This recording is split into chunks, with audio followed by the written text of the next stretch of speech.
বাবারে বাবা যে গরম পড়েছে এই গরমের মধ্যে হালকা ক্ষুধা নিবারণের জন্য আজকে একদম স্বাস্থ্যসম্মতভাবে বাসায় ব্লিন্ডারে আপনি তৈরি করে নিতে পারেন ছাতু। সেই ব্লগ ভিডিওটা নিয়ে চলে আসলাম। আসসালামু আলাইকুম, সকলকে নাজনীস কিচেন পেজ থেকে জানাই স্বাগতম। আজকে একদম বাসায় ঘরোয়া উপকরণে বানিয়ে দেখাবো ছাতু। এই জন্য প্রথমে আমি চাল ভাজি করে নিয়েছি আর চালটাকে ঠান্ডা করার পর ব্লিন্ডারে ব্লেন্ড করে নিব। ছাতু বানানো অনেকের কাছে ঝামেলা হতে পারে, কিন্তু আমি আজকে এত সহজভাবে দেখানোর চেষ্টা করেছি যে কেউ বানিয়ে নিতে পারেন বাসায়। এই ব্লেন্ডার জার যদি থাকে তাহলে ভেজে রাখা চালগুলো একদমই ব্লেন্ডারে মিহি পেস্ট করার পর এটা আমি একটা ছড়ানো ট্রের মধ্যে রেখে দিলাম। তারপর এখানে কাঠবাদামও আমি দিয়ে দিলাম। কাঠবাদামটা হালকা একটু ভেজে নিতে পারেন অথবা কাঁচা অ্যাড করে দিতে পারেন। কাঠবাদাম কিন্তু আমাদের শরীরের জন্য অনেক উপকারী। এই পর্যায়ে অ্যাড করে দিলাম ভুট্টা আমি ভেজে নিয়েছিলাম। তারপর ভেজে রাখা ভুট্টা আমি ব্লেন্ডার জারে ভালোভাবে একদম পেস্ট তৈরি করে নিয়েছি। তারপর একটা ছাঁকনির সাহায্যে ভালোভাবে সেকে নেব, এতে করে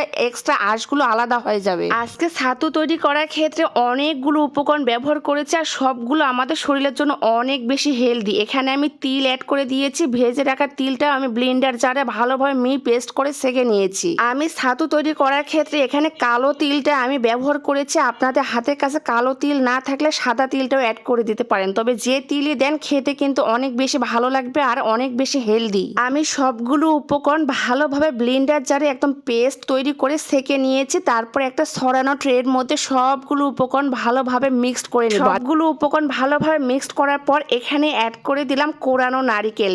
আপনি কোরানো নারিকেলের পরিমাণটা অবশ্যই বাড়িয়ে দেওয়ার চেষ্টা করবেন, তাহলে দেখবেন এই ছাতুর টেস্টটা কিন্তু দ্বিগুণ ভালো আসবে। নারিকেলগুলো দেওয়ার পর সবগুলো উপকরণ হাতের সাহায্যে খুব ভালোভাবে মিক্সড করব, যাতে উপর নিচ কোনোভাবেই দলা পেকে না থাকে আর নারিকেলটা যাতে কোনোভাবে আলাদা না হয়, এই জন্য ভালোভাবে মিক্সড করে নিতে হবে। নারিকেল দেওয়ার ফলে এই ছাতুর টেস্টটা এত ভালো আসে যে অবশ্যই বাসায় একবার হলে বানিয়ে দেখবেন। এই গরমে কিন্তু এই ছাতুটা আমাদের শরীরের জন্য অনেক বেশি উপকারী। সবগুলো উপকরণ খুব ভালোভাবে মিক্সড করার পর এখানে আমি মিষ্টির জন্য দিয়ে দিলাম গুড়। আপনারা চাইলে চিনিও অ্যাড করে দিতে পারেন, তবে গুড়টা দিলে খেতে বেশি ভালো লাগবে আর আমাদের শরীরের জন্য অনেক বেশি উপকারী। আমি আমার টেস্ট অনুযায়ী এখানে গুড়টা অ্যাড করে দিয়েছি। আপনারা যে রকম মিষ্টি খেতে পছন্দ করেন সেই অনুযায়ী বাড়িয়ে বা কমিয়ে দিয়ে দিবেন। তারপর এখানে দিয়ে দিলাম টেস্টটা ভালো আসার জন্য লবণটা অবশ্যই দিবেন। মিষ্টি খাদ্যে কিন্তু লবণটা অনেক বেশি ভালো লাগে। সব শেষে ছাতুর মধ্যে অ্যাড করে দিলাম গুঁড়ো দুধ যত পরিমাণে দেওয়া যাবে খেতে কিন্তু তত ভালো লাগবে। আর গুঁড়ো দুধ এখানে অ্যাড করার ফলে খাওয়ার সময় কোনো প্রকারে গুঁড়ো দুধ বা তরল দুধের প্রয়োজন নেই, শুধুমাত্র গরম পানির মধ্যে মিক্সড করলে তৈরি হয়ে গেল ছাতু। সবগুলো উপকরণ খুব